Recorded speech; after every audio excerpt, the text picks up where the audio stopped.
World Champion, 16-year-old Joseph Saley has done it! In 2018, Joseph Saley became the youngest person ever to win the Classic Tetris World Championships in his very first year at the tournament. In a surprising upset, he had swept 7-time champion Jonas Neubauer 3-0 in the finals. Two main reasons he won were that he had practiced for hours every day all year and could also hyper-tap faster than the game's built-in side-to-side piece movement and pull off moves most other players couldn't. His victory brought an unprecedented amount of media attention to the tournament and made Joseph an overnight star, giving a ton of new players the motivation to pick up the game for themselves. Watching Joseph Saley, a dude who is 1 year older than me, it was inspiring and really changed my personality. With all these new young players, curiosity from the community was mounting by the day. What would happen at the World Championships in 2019? Rookie Mark Meyer, aka Deus Ex, was fresh off a dominant victory in the Germany qualifier and had established himself as one of the fastest hyper-tappers in the world, becoming the first to record himself completing the game's hardest B-type mode after just 20 minutes of attempts. Ich bin jetzt der erste Mensch weltweit, der... Daniel Zhang, aka Dan QZ, was another rookie hyper-tapper who had stormed through the Eastern qualifiers to earn a spot in the tournament, and had become the first known player ever to get his first max out starting on level 19, the highest level possible. I did it, boys! I did it! I'm knocked out! But what about the veterans? Where do you see the future of Jonas Neubauer in this competition? I see myself here next year. Jonas refused to retire and spent the following year playing basically every form of Tetris out there. Tetris Effect, Tetris 99, Pentris, even a Tetris game called Not Tetris. His Twitch page surged in popularity to the point where he was able to do it as a full-time job, making him the first player to turn his NES Tetris skills into a genuine career. He practiced playing with his feet, he practiced playing upside down, he practiced playing against himself. He was ready to begin his quest for redemption. Koji Nishio, aka Corion, was the first prominent hyper-tapper of the new generation of players and was expected by many, even Jonas, to be the winner of the 2018 championships, but had gotten ousted by Joseph in the semifinals. In the following year, Corion faced Joseph 3 times in the Classic Tetris Monthly and only won once. In the pre-tournament interviews, Corion knew who his top rival would be. Who do you think your biggest rival? Joseph.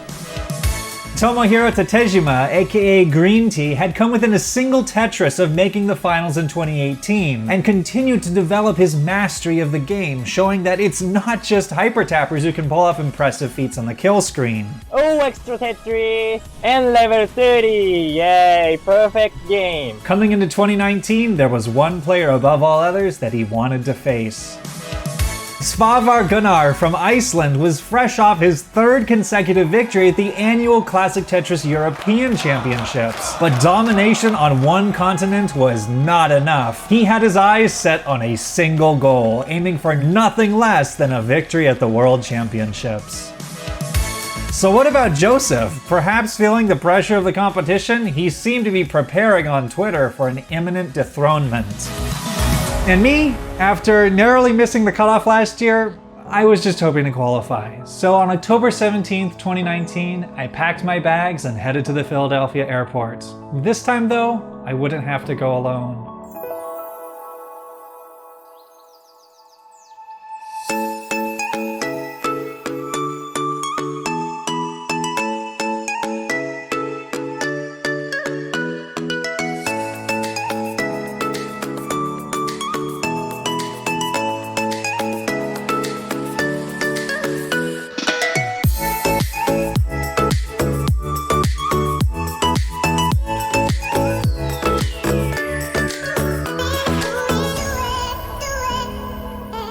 As soon as me and my girlfriend Una arrived in the line to get our badges for the convention, we immediately started recognizing people all around us. Up at the front of the line, I saw Svavar hanging out with Morten, one of the lead producers of the European Tetris Championships, and Friday Witch, the original founder of the Classic Tetris Monthly. Glancing over to the right, I saw Dan QZ along with Paul, the winner of the Singapore qualifier, and joining the line right behind me was Anthony, also known as AMJ Productions, creator of several of the Tetris Tetris meme videos, along with his parents and Haplong Wong, who would end up doing the first Mandarin commentary of the tournament for one of the international broadcasts. Once we got our badges, we headed out to the main hallway and met even more people, including Sharky, the creator and host of the Classic Tetris Gauntlet tournament, along with Lars, aka Jazz Thief 81, who had asked me to be his partner for the Mind Meld side event later that day. We all started talking and taking photos. AMJ Productions handed out his NES for everyone to sign, and then we all walked over to hang out in the area in front of the Tetris room while waiting for permission to go inside, where I played a little bit on a demo station set up on the sign-up table. Things really kicked off when Jonas, the 7-time champion, arrived, along with his wife Heather, who was fresh off her Dr. Mario World Championship victory that summer. I introduced Una to Heather since Una also played Dr. Mario, and feeling encouraged after talking to Heather and Chris Bidwell, the Dr. Mario organizer, she decided to sign up for the Dr. Mario side event once we were able to head inside. And boy, the setup for this year was impressive. There were 2 fully equipped stages with giant projectors, and the main stage was colorfully backlit, feeling like a true TV studio environment. There was an arcade, multiple booths from sponsors, rows and rows of CRT TV stations to practice and qualify on for the next day. It felt like basically a full-on Tetris convention within a gaming convention. For comparison, this was the entire setup for the previous year. It had come a long way. Una got to play on a special preview of Tetris Effect for the PC, which had originally launched as a PlayStation exclusive, and then I headed over to the gaming stations to practice with Lars for Mind Meld. It's a really difficult playing mode where one person controls the D-pad and the other person controls the flips. You have to be in complete sync with your partner about the most logical move for the board situation. And then it was time for the side events to start.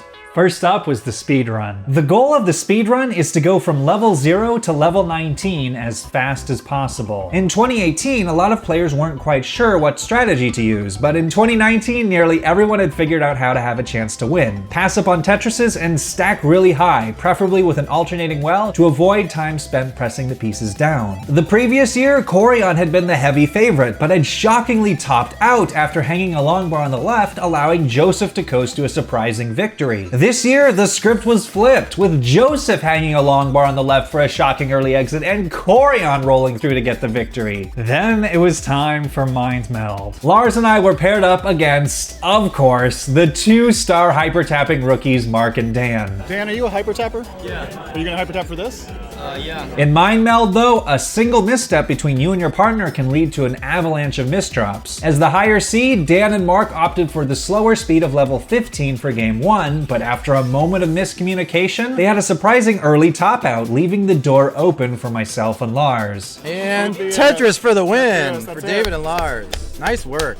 In game 2, we opted to stay with level 15 and had good survival digging out of a tough board early on, but Dan and Mark seems to have made the adjustments they needed and were rock solid the whole way through. Right before the level 16 transition, we topped out, setting things up for a decider. It was Dan and Mark's turn to choose the level, and they chose to up the ante with level 18, and Lars and I had a fatal miscommunication. With this T-piece, I was thinking delayed burn, but Lars was thinking flat to the left, and by the time I realized and tried to adjust, the piece was up against the wall and I was unable to rotate it. A brutal thing about NES Tetris is that, unlike modern guideline versions, it doesn't have the wall kicks where you can still rotate if the piece is obstructed by the side of the board. Shortly afterwards, Lars and I topped out, but we had made it a competitive match and went out to 2 of the best, as Mark and Dan made it all the way to the finals before they fell to Jonas and Trey, who probably had the most experience in this mode. They had set what was most likely a world record in the format a few months earlier in Trey's garage. Next up on the side stage was a new category, Invisible Tetris, which was incredibly hard for the competitors to play and perhaps even harder for the commentators and spectators to follow. But unlike the No Nextbox tournament from last year, where not a single Tetris was scored in any of the matches, several matches featured some seemingly miraculous Tetrises. And boom, Tetris for SQR. Neck and neck, believe it or not. But perhaps it wasn't too surprising given who some of the competitors were. SQR came from a background in Tetris the Grandmaster, and it achieved the Grandmaster rank in TGM2 that has a final requirement of surviving the length of the credit roll while the pieces are invisible. And Green Tea and Alex were two of only a handful of players in the world to get a Grandmaster rank in the sequel, Tetris the Grandmaster 3, which has even stricter requirements and a faster, more difficult invisible mode. Come on, Dan, I want to see you take one of these. Let's go.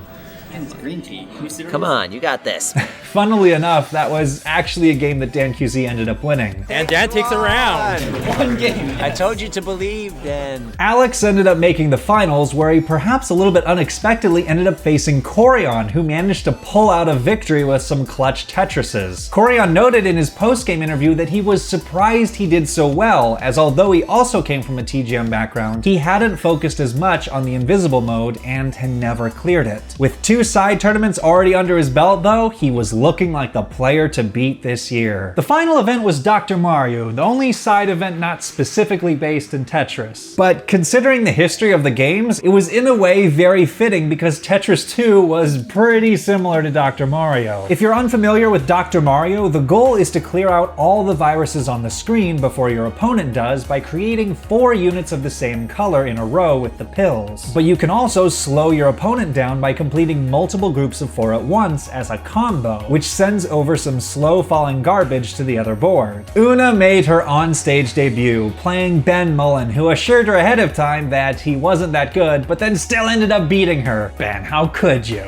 But honestly, this was the first time I had seriously watched a Dr. Mario tournament, and I was really impressed by the amount of drama the format could create. The bracket featured heavyweights such as Packy and Heather, the 2 previous world champions. Reigning champ Heather beat Joe in the first 2 games of a best-of-5 set, having him on the ropes, but then he fought all the way back to win games 3 and 4, and got down to 1 completely exposed virus in game 5, only needing a single pill with a red half to win. But Heather ended up sending some garbage over to cover it, and Joe's high center stack eventually caused him to top out, allowing her to advance. Chris Bidwell, the tournament organizer, played a match against the well-known speedrunner NES Cardinality from Twitch, and won a game with a photo finish. Nescard had a combo to clear out the last 2 viruses, but Chris Bidwell's final drop happened at nearly the exact same time. Seeing Nescard's final clear literally on the field, Chris jumped up to point to the screen in excitement. But in the end, neither of the players I expected to win came out on top, as Adam, aka DM Hero, beat out Heather and Packy in order to take the crown. So the first day was a great experience, getting to meet and hang out with so many people both at the convention and the pre-party that evening. But in the back of my mind, I couldn't help but be nervous about what was coming next. Qualifying day.